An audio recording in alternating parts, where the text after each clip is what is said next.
So I've been seeing these questions a lot lately. Are they coming for our seeds? Is home gardening about to be regulated, or should we be worried? And I want to start by saying this. I don't think people are crazy for asking, because while the headline version of that question isn't necessarily true, the feeling underneath it didn't come from nowhere. There actually is pressure right now in the seed world.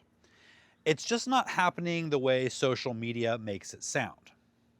So, real quick thing before we go any further, however you feel about politics, climate change, corporations, institutions, any of that, you're welcome here.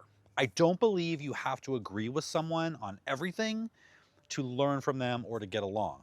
I'm old enough to remember when people could disagree, even strongly, and still talk like adults and even be friends.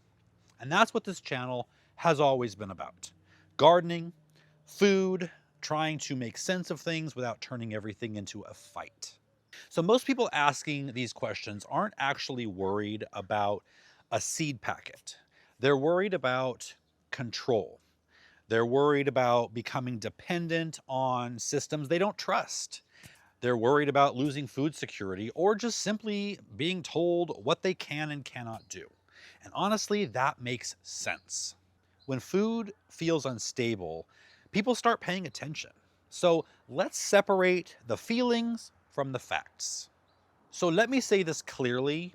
No, there is no federal law banning home gardening. There is no law banning seed saving for personal use, and there's no national effort to stop people from growing food in their backyard. If someone is telling you any of those things, they're not being accurate. But it doesn't mean that there aren't real changes happening. The real pressure in agriculture isn't coming from backyard gardeners. It's coming from intellectual property, patents, licensing agreements, genetic traits that can't legally be saved or replanted. A lot of modern large scale crops are designed so farmers cannot save seed, even if they want to. And not because the seeds are unsafe, but because the genetics are owned. So instead of farmers saving seed year to year, like happened in the past, they have to buy it again and again and again. That's not speculation. That's not a conspiracy theory. That's how industrial agriculture works today. If you're a massive operation, you can survive that system. You sign contracts, you buy at volume, you play by those rules, and you get government subsidies. But if you're a smaller farmer or someone trying to stay independent, that system gets tighter every single year. And over time, fewer seed companies control more varieties and fewer choices stay available. And farmers don't lose seeds overnight, they lose options. And frankly, so do we. And that's where the anxiety comes from. People see farmers losing autonomy, and they see seed companies consolidating. They hear words like patent and licensing, and they think, if this is happening to them, what stops it from happening to us? And the fear isn't irrational, but the way things work is different for home gardeners. And this is where a lot of conversations get messy. So let me kind of break this down and give you the honest truth. Most seeds fall into three broad categories. First, GMO, genetically modified organisms. GMO seeds are almost entirely used in large scale commercial agriculture. You're not generally walking into a garden center and accidentally buying GMO tomatoes or lettuce seeds. Those crops are engineered, they're patented, and they're licensed for specific industrial systems. And they're not cheap. Home gardeners are mostly not a part of that world. Second are hybrids. Now, hybrids get misunderstood. A hybrid is just a cross between two parent plants chosen for specific traits like yield, uniformity, disease resistance.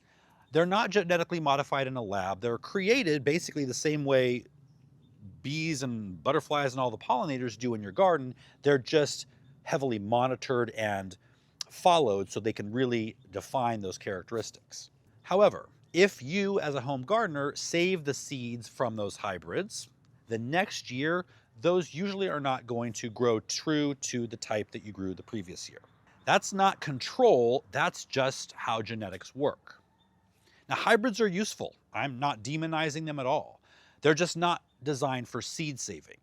They're designed to help you with situations like if you have a cucumber plant and you cannot grow cucumbers very well in your area because disease takes them down before you get your first cucumber, a hybrid might be specifically grown or created that fights that disease. And so you'd have a better time with that specific variety.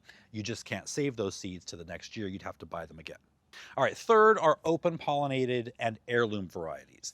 These are the ones that grow true from saved seed. They've been around a long time, they're stable. These are the varieties that have been passed down and they adapt locally. And they're kept alive by growers, not contracts. When people talk about protecting seeds, this is usually what they mean, even if they don't realize it. Now, there is one thing that's fairly new, and this is where some gardeners are right to kind of slow down and ask questions. About 2 years ago, the first GMO seed, a tomato, was made available to home gardeners. That's real. Up until recently, genetic engineered crops were basically limited to large-scale commercial agriculture. This was the first time a GMO food crop was marketed directly to us as backyard gardeners. And here's where my concern is. Not panic, just concern. In a backyard setting, plants don't exist in isolation. They flower, they release pollen, they cross with nearby plants. If you're growing open pollinated or heirloom tomatoes, and a lot of gardeners are, pollen doesn't respect seed packets. And over time, genetics can mix. And once that happens, you can't really unmix it. And that's where people start asking reasonable questions, not about intent, but about long-term effects. We don't yet have a lot of real-world data on what widespread GMO crops mixed into backyard seed saving systems looks like over decades, especially when it comes to preserving old varieties.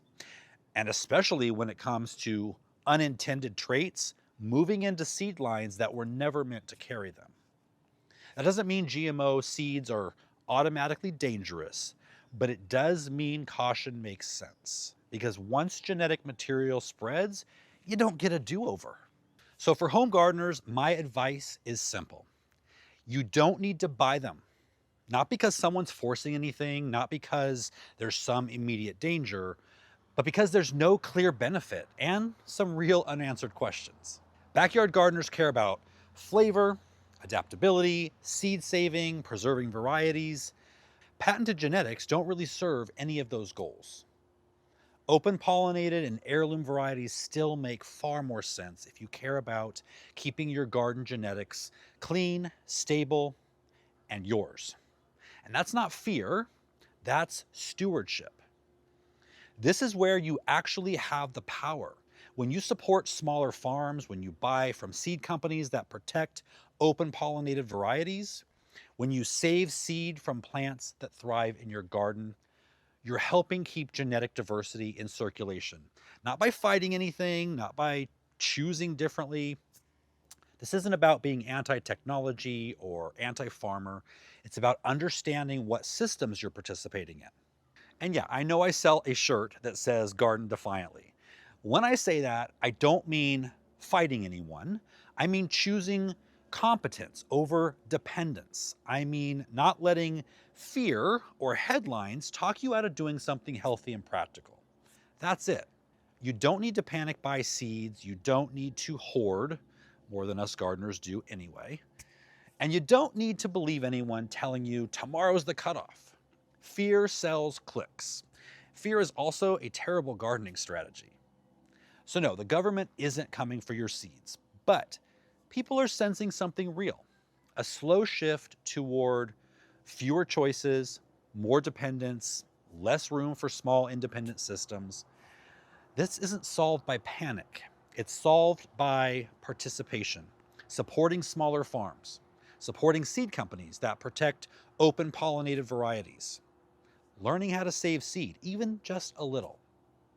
Gardening's never been about rebellion. It's been about continuity, passing knowledge along, keeping options alive, staying connected to something real. And if this video makes you want to garden more or pay closer attention to where your seeds come from, good. That's not fear. Again, that is stewardship. I'll see you guys next time.